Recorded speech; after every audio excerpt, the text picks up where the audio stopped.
Assalamualaikum warahmatullahi wabarakatuh. Bismillahirrahmanirrahim. Binniyati liridha'illah wa li husuli syafa'ati Rasulillah sallallahu alaihi wasallam wa li qadha'i hawaijina wa hawaijikum min hawaijid dini wad dunya wal akhirah wa li futuhi qulubina wa qulubikum wa qulubihim futuhal arifin futuhal ulama'il amilin wassalihin wa ala ma nawu bisalakun as-salihun wa ila hadratin nabil mustafa sayyidina maulana Muhammadin sallallahu alaihi wasallam wa ala alihi wa ashabihi ajmain sultanil arifin sayyidina Syekh Abdul Qadir Al-Jilani radhiyallahu anhu wa sayyidina Syekh Abdul Hasan Ali Asyadili radhiyallahu anhu Syekhina masyayikhina al-ahya'i ij'al judi sayyidina wa syai'an al-buyuh muallif al-kutub allati ta'allamnaha wa 'allamnaha ila hadrati sayyidina al-imam Muhammad bin Idris Asy-Syafi'i wa sayyidina Syekh Ahmad bin Husain bin Ahmad al-Asbihani wa ila hadrati al-Habib Abdullah bin Alawi al-Haddad rahimahumullah wa ajrakumullah. Al-Fatihah. A'udzu billahi minasy syaithanir rajim. Bismillahirrahmanirrahim. Alhamdulillahi rabbil alamin arrahmanir rahim maliki yaumiddin. Iyyaka na'budu wa iyyaka nasta'in. Ihdinas siratal mustaqim. صراط الذين أنعمت عليهم غير المغضوب عليهم ولا الضالين رب اغفر لي ولوالدي وللمؤمنين آمين. Bismillah, alhamdulillah, wassalatu wassalamu ala rasulillah Sayyidina wa maulana Muhammad ibn Abdillah wa ala alihi wa ashabihi wa man nasarahu wa wala la hawla wa la quwwata illa billah. Subhanaka la ilma lana illa ma 'allamtana innaka antal alimul hakim. Rabbi shrah li sadri wa yassir li amri wahlul 'uqdatam min lisani yafqahu qawli amin. Amma ba'd. Yang sama-sama kita hormati, kita muliakan segenap jajaran pengurus dan Dewan Kemakmuran Masjid Darussalam Perumahan Kurnia Jaya Alam, yang juga sangat kami hormati, kami muliakan bapak-bapak, ibu-ibu, hadirin wal hadirat, jamaah sholat subuh Masjid Darussalam, kaum muslimin muslimat, mukminin mukminat, rahimana wa rahimakumullah wa as'adakumullah. Alhamdulillahi rabbil alamin. Mari tiada penapusan senantiasa kita panjatkan kehadirat Allah Subhanahu wa ta'ala yang kembali di pagi hari ini memampukan kita hadir dan duduk di majelis mulia, majelis ilmu setelah sholat fardu berjamaah. Mudah-mudahan dengan segala kekurangan majelis kita ini Allah berkenan menerima dan meridhoinya menjadi majelis yang istiqomah, yang membawa barokah, membawa manfaat, juga membawa maslahah untuk agama, dunia dan akhirat kita. Amin amin Allahumma amin.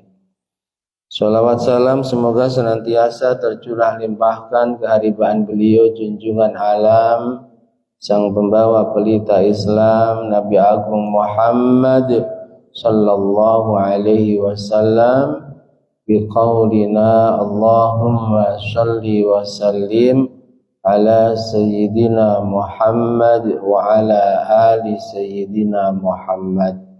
Mudah-mudahan kita semua benar-benar diakui oleh Rasulullah sebagai umatnya yang kelak di hari kiamah mendapatkan syafaatnya. Amin, amin, Allahumma amin. Bapak Ibu hadirin wal hadirat jamaah semuanya yang dirahmati Allah, mari kita lanjutkan kajian rutin kita kitab An-Nasaihud Diniyah wal Wasaya Al-Imaniyah karya beliau Al-Habib Abdullah bin Alawi Al-Haddad. Pembahasan masih tentang amar ma'ruf nahi mungkar. Bismillahirrahmanirrahim. Qala al-muallif rahimahullahu ta'ala wa nafa'ana bihi wa bi ulumihi wa bi asrarihi wa bi anwarihi fid dharain amin. Wa qala alaihi salatu wassalam, beliau Rasulullah Muhammad sallallahu alaihi wasallam telah bersabda, walladzi nafsi biyadi, demi Allah, kata beliau, zat yang diriku berada pada kekuasaannya, la ta'murunna bil ma'ruf, hendaklah kalian semua menyuruh orang lain berbuat ma'ruf.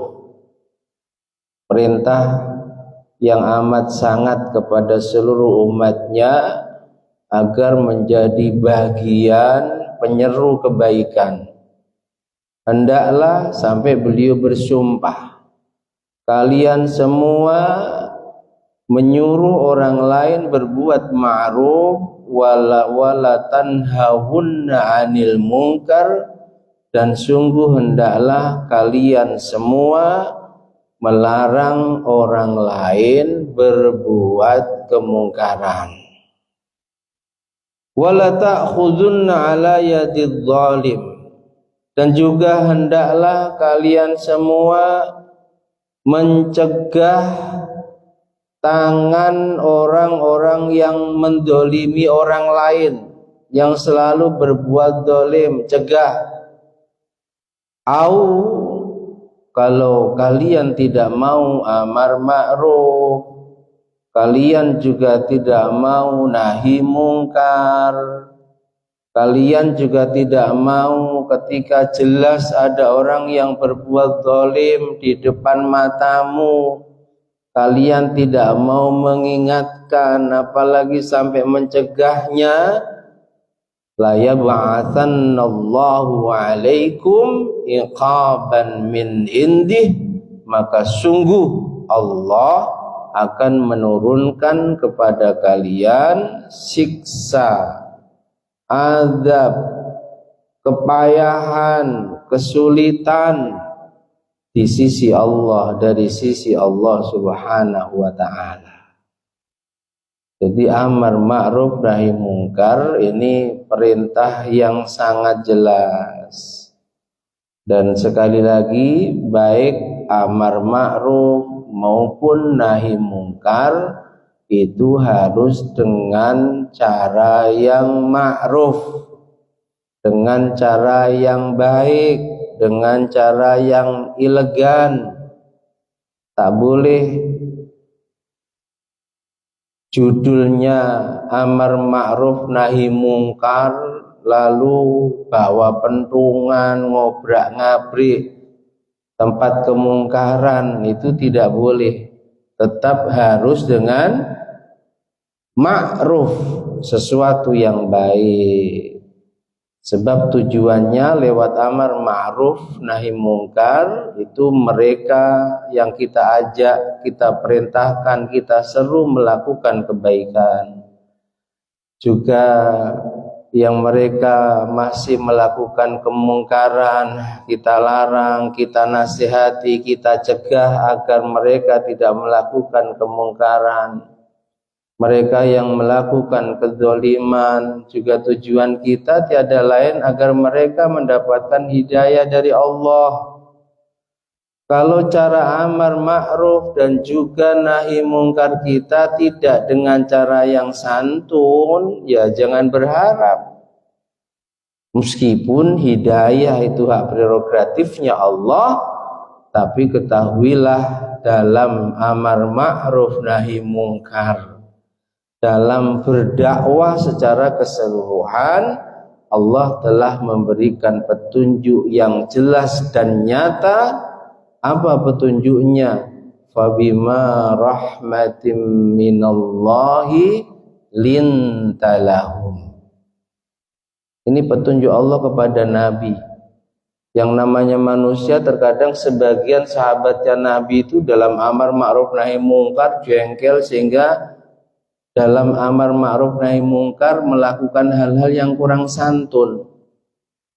Bicaranya kasar, terlalu keras. Turun ayat ini, fabima rahmatim minallah, maka penyebab seseorang itu mendapatkan rahmatnya Allah berupa hidayah iman, berupa hidayah yang tadinya ahli maksiat menjadi ahli taat, lintalahum, jika kamu wahai Muhammad dalam berdakwah, dalam beramar ma'ruf nahi mungkar, itu harus lintalahum, harus yang lunak, harus yang santun. Makanya sungguh aneh kalau ada orang yang berdakwah membawa nama Rasulullah, membawa nama Allah, tapi dakwanya kasar, dakwanya penuh caci maki, dakwanya melaknat sana, melaknat sini. Ikut petunjuk dakwah dari siapa? Sungguh Rasul tak pernah mengajarkan dakwah yang seperti itu. Sungguh Rasul tak pernah mencontohkan, bahkan para sahabatnya, tabi'in, tabi'in, generasi salafus salih, dalam berdakwah tak pernah berdakwah dengan cara yang kasar, penuh caci maki dan lainnya. Tak pernah. Karena mengikuti petunjuk Allah dalam ayat ini, lintalahum, kamu harus santun, kamu harus dengan yang lunak. Dikuatkan lagi dengan terusan ayatnya, walau kunta faddan ghalidhal qalbi. Allah ini yang pasti lebih tahu tentang kondisi manusia, karena Dia yang menciptakannya, lebih tahu tentang bagaimana hati manusia ini akan terketuk sehingga sadar dari kekafuran menjadi iman, dari kemaksiatan menjadi taat Allah. Walau kunta, wahai Muhammad, walau kunta faddan ghalidhal qalbi, kalau kamu dalam berdakwah dengan hati yang keras, dengan kata-kata yang kotor, kata-kata yang kasar, ya jangan berharap mereka akan menerima dakwahmu. Yang ada, lan faddu min haulik, sungguh mereka akan lari darimu, tak sudi lagi mendengarkan dakwahmu. Ini dakwah yang benar, ajaran Rasulullah, yang dengan begitu lembut Rasul menyampaikan dakwanya saja, tidak semua bisa menerima dakwahnya. Makanya Allah beri petunjuk, harus dengan cara yang lembut, harus dengan cara yang lunak. Kalau sampai cara-cara dakwahmu kasar, keras, penuh caci maki, mereka akan lari darimu, sehingga jauh dari hidayahnya Allah. Ini ya cara dakwah Rasulullah yang perlu kita lanjutkan. Wa qala alaihi salatu wassalam, Nabi sallallahu alaihi wasallam dalam hadis yang lain juga bersabda, "Idza habat ummati an taqula lidh-dhalim ya zalim faqad tuwaddi'a minha." Kalau umatku sudah enggak berani mengatakan pada orang yang berbuat zalim, kamu zalim. Sudah enggak berani mengatakan begitu. Sudah enggak peduli. Terlebih ketika hatinya pun juga ridho pada kezaliman tersebut, maka faqad tuwaddi'a minha, ay faqad dhahaba khairuha wa dana halakuha. Maka sungguh ia telah kehilangan kebaikannya dan akan dekat dengan kebinasaannya. Setiap pribadi, Bapak Ibu, ini berkewajiban amar ma'ruf nahi mungkar sesuai kemampuannya. Nah, ini yang perlu dicatat, sesuai kemampuannya. Kalau mampu dengan tangan, dengan kekuasaan, lakukan. Sebagaimana pemimpin kita pasti mampu itu, yang memang diamanati untuk mentertibkan rakyat yang dipimpinnya dengan kebijakan-kebijakannya.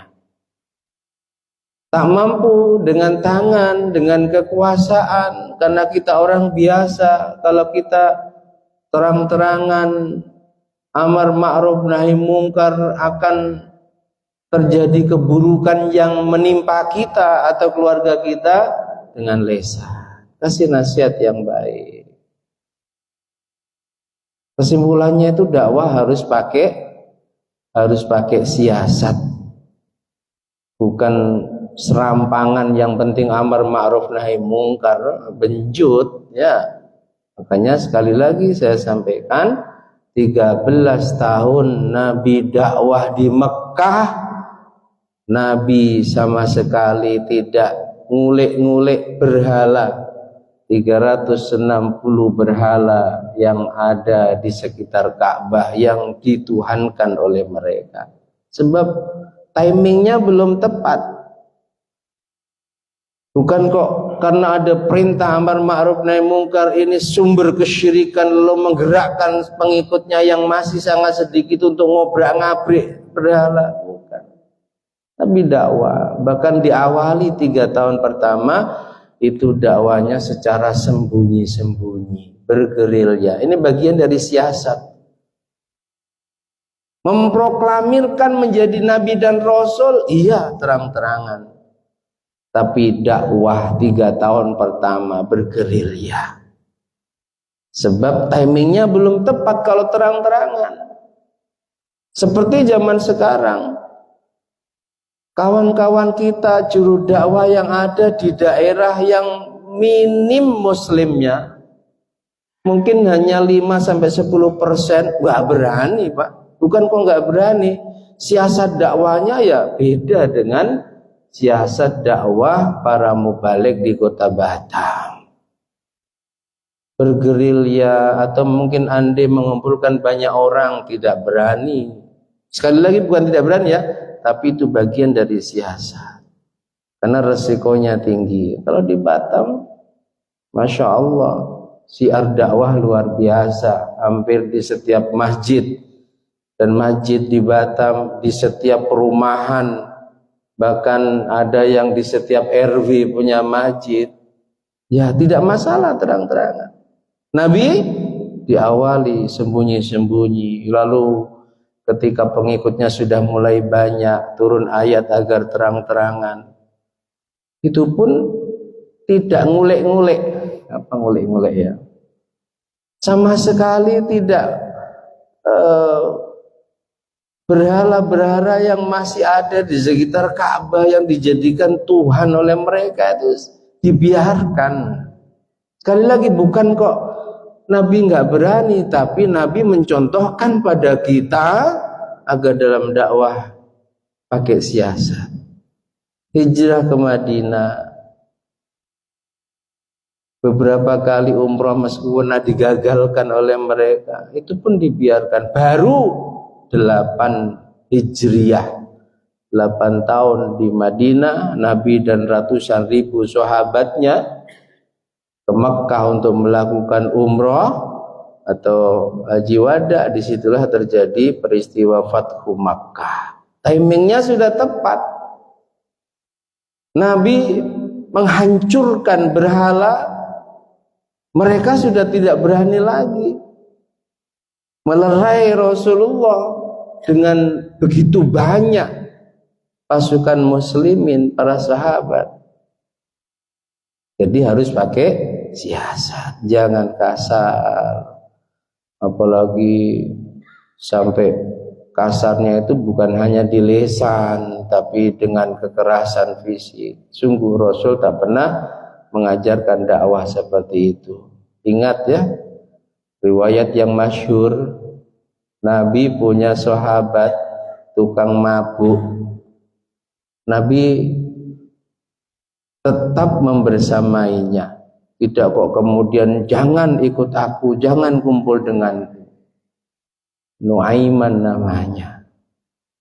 Tapi Nuaiman tanggung jawab, setiap selesai mabuk laporan, dihukum, dicambuk 80 kali. Nanti mabuk lagi, namanya sudah kecanduan akut, nggak bisa ditinggalkan. Bahkan ketika para sahabat melaknat Nu'man sebab perbuatan buruknya yang suka mabuk, Nabi malah marah. Sebab apa? Hidayah datangnya dari Allah. Masih lebih baik tukang mabuk kumpul dengan Rasulullah, tukang mabuk kumpul dengan ulama, tukang mabuk kumpul di majelis-majelis ilmu, daripada mereka sudah tukang mabuk jauh dari majelis ilmu. Andai ada saudara kita yang belum mampu menghentikan mabuknya, judinya, ingin kumpul dengan kita, rangkul Pak. Jangan dikucilkan. Itu cara Nabi berdakwah. Tetap diingatkan, tetap dinasihati, tapi ingat yang punya hidayah Allah. Abu Thalib itu kurang apa dekatnya dengan Rasulullah, pamanda kandungnya Rasulullah. Rasul sejak umur 8 tahun sampai dinikahkan oleh Abu Thalib. Abu Thalib tahu persis kesempurnaan fisik dan akhlaknya Muhammad. Bahkan ketika Nabi memproklamirkan dirinya menjadi seorang Rasul yang membackup penuh perjuangan dakwah Rasul, Abu Thalib. Tapi Allah berkehendak lain agar menjadi pelajaran bagi kita bahwa hidayah itu hak prerogatifnya Allah. Rasul yang begitu sempurna tidak mampu mengimankan Abu Thalib. Akhir hidupnya Abu Thalib mati dalam keadaan di luar Islam. Makanya tugas kita dakwah. Diterima alhamdulillah, tidak diterima sudah menggugurkan kewajiban kita. Ajak sesuai kemampuan kita. Nggak mampu dengan tangan, dengan lesan. Kalau bagi mubalik ya ceramah, ya mengadakan kajian kitab karya para ulama yang berisi nasihat-nasihat baik dari Allah, ayat Quran, Nabi, hadis Nabi, dan juga para generasi salafus soleh. Yang nggak mampu, ya minimal kita nasihati kawan kita. Kita sudah tua, cari apa sih? Yuk sholat. Nah, itu bagian dari dakwah Pak. Lebih pada anak-anak kita. Qu anfusakum wa ahlikum. Nah, pertama yang harus kita prioritaskan dalam dakwah keluarga kita. Tapi sekali lagi kita sifatnya hanya mengajak, hanya menyeru. Sadar atau tidak urusan Allah. Nabi pun demikian. Punya paman kandung Abu Lahab, ya sudah itu urusan Allah. Yang penting Nabi sudah mengajak, gugur kewajibannya. Tidak kok kalau yang ngajak Nabi itu pasti sadar? Belum tentu. Kalau yang ngajak itu ulama, penceramah hebat, pasti banyak yang dapat hidayah? Belum tentu. Banyak orang yang dapat hidayah bukan kok sebab lewat tangan manusia-manusia mulia, nabi, wali, ulama, tapi ada yang sebab makhluknya Allah yang hina, anjing. Ada yang sebab lewat hamba-hambanya Allah yang kotor, tukang mabuk, tukang judi, hanya nasihat di tengah mabuknya kepada seseorang membuat sadar. Kita menyeru, diterima, alhamdulillah. Tidak, sudah gugur kewajiban kita, dan pasrahkan bahwa innal huda hudallah, sungguh yang memiliki hidayah itu adalah Allah. Coba kalau kita lihat saudara-saudara kita yang di tabligh itu nggak peduli, Pak, dan di luar tabligh nggak ada keberanian seperti itu. Meskipun orang mabuk ya diceramai, nah itu hebat itu. Ya, dengan segala resiko. Masya Allah, itulah dakwah. Dan kita harus ambil bagian daripada dakwah itu sesuai kemampuan. Kalau nggak mampu dengan lesan sebab takut ada ancaman dan dia yakin ancaman itu pasti terjadi, maka minimal hati kita jangan ridho, harus ingkar, harus benci. Wadzalika adzaful iman. Dan ingkar kemungkaran dengan hati itu iman yang paling lemah. Kalau sampai ada orang yang melihat kemungkaran kok hatinya enggak ingkar, jangan mengaku iman. Minimal hati kita, ya Allah, didoakan, ingkar. Jangan malah gabung kita meskipun tidak ikut mabuk, tidak ikut judi. Itu menunjukkan kita ridho pada kemaksiatan. Orang yang ridho pada sesuatu, maka dia pun ridho pada sesuatu yang keluar dari sesuatu itu. Ridho bisyai', kaidahnya ridho dengan sesuatu, maka ridho bima yatawalladu minhu, dia ridho dengan sesuatu yang keluar dari sesuatu itu. Kita ridho dengan orang mabuk, kita nggak ikut mabuk, maka kita dosanya sama dengan mereka, Pak. Judi dosanya sama dengan mereka, Pak. Jangan lalu ya kalau begitu sekalian saja, Ustaz. Nah ini salah, jauhi.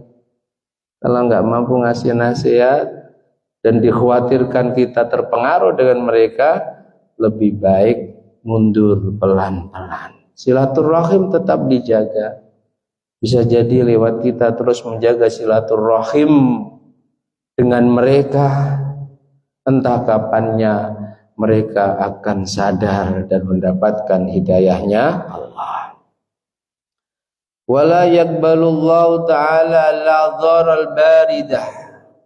Al-Imam Abdullah bin Alawi al-Haddad mengatakan bahwa ketahuilah Allah tidak menerima udzur-udzur yang cengeng, alasan-alasan yang dingin, wa ta'allulatil kadhibah allati yata'allalu biha abna'uz zaman fi tarkil amri bil ma'ruf wan nahyi 'anil munkar. Alasan-alasan dusta yang dijadikan alasan oleh umumnya orang zaman sekarang, manusia zaman sekarang, sehingga mereka tidak mau amar ma'ruf nahi mungkar, memikirkan dirinya sendiri, yang penting diri kami aman, keluargaku aman. Masa bodoh dengan urusan mereka. Alasannya nanti takut kena ancaman, tapi tidak yakin, itu alasan-alasan cengeng. Allah nggak nerima. Dengan alasan yang penting kami aman, kita harus bisa main cantik. Nah ini biasanya keluar bahasa itu. Main cantik bukan berarti tidak amar ma'ruf nahi mungkar, Pak. Tetap amar ma'ruf nahi mungkar sesuai kemampuan kita. Mereka kan preman, nanti kalau kita ingatkan kita akan diancam, kita akan mendapatkan keburukan. Padahal itu belum tentu. Hanya alasan-alasan cengeng saja sehingga mereka nggak mau beramar ma'ruf nahi munkar. Allah nggak menerima alasan itu. Alasan-alasan yang remeh-temeh sehingga meninggalkan amar ma'ruf nahi munkar, la yaqbalullah, Allah nggak menerima itu. Contoh, innahu la yaqbalu minna mahma amarna aw nahaina. Kami amar ma'ruf nahi munkar kepada mereka itu sia-sia. Sebab mereka nggak akan mau menerima kalau kami yang bicara. Tak boleh itu. Itu alasan cengeng. Tetap aja. Yuk jamaah yuk. Haji yuk. Sambil santai saja. Tapi itu bagian dari dakwah kita, amar ma'ruf nahi munkar kita. Alasan-alasan diam. Diam bagus. Tapi kalau bicara kebaikan itu lebih baik daripada diam. Diam itu emas, benar. Diam itu menyelamatkan, iya. Tapi kalau kita bisa bicara yang baik, itu lebih baik daripada diam yang emas tersebut. Karena ketika kita bicara kebaikan, kita mengajak orang lain melakukan kebaikan, kita mencegah orang lain melakukan keburukan, bukan hanya emas yang keluar dari kita, tapi intan mutiara yang nilainya jauh di atas nilai emas. Jangan banyak alasan ya, aja semampu kita. Minimal kalau memang benar-benar gak mampu dengan lesan, hati kita harus ingkar, benci, hati kita harus benci. Annau yahsulu lana biwasitatil amri wan nahyi adzala nutiku. Kadang diantara contoh alasan cengeng, aku gak berani ngajak dia, aku gak berani mengingatkan dia, karena kalau nanti aku ngajak dia, ingatkan dia dan kawan-kawannya akan menghancurkan rumahku. Padahal itu hanya prasangka yang sangat minim. Bahkan bisa tergolong waham praduga. Kecuali kalau yakin, gak masalah. Itu hanya alasan yang dikemukakan agar dia tidak amar ma'ruf nahi munkar. Ini juga alasan-alasan cengeng yang tidak diterima oleh Allah. Wasbah dzalik, dan contoh-contoh seperti itu, orang yang seperti itu tergolong la ghairata ala dinillah, orang yang tidak punya cemburu tentang agamanya Allah, orang yang rela membiarkan orang lain, bahkan orang dekatnya, bahkan keluarganya, bahkan anaknya, bahkan istrinya melakukan keburukan. Ini namanya orang yang nggak punya cemburu. Cemburu pada agamanya Allah. Artinya dia itu nggak mau peduli. Dia mau kafir, mau muslim, dia mau ahli maksiat, ahli taat, itu urusan mereka. Tidak boleh ya. Jadi amar ma'ruf nahi munkar, perintah yang jelas, anjuran yang sangat dari Allah, dari Rasul, dan juga dari para ulama selaku pewaris Rasulullah. Berupaya amal ma'ruf nahi munkar sesuai kemampuan kita masing-masing. Mudah-mudahan Allah mampukan kita menjadi hamba yang punya peduli, yang punya kepedulian, keprihatinan pada orang yang ada di kanan kiri kita. Peduli sehingga ketika ada orang yang berbuat zalim, bagaimana cara kita menasihatinya dengan cara yang baik.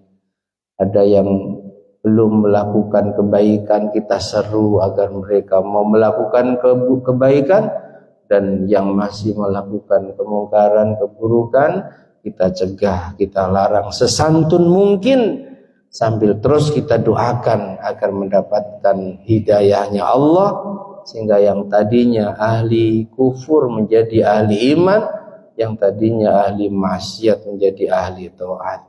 Amin amin Allahumma amin. Wallahu a'lam bishawab. Al-Fatihah.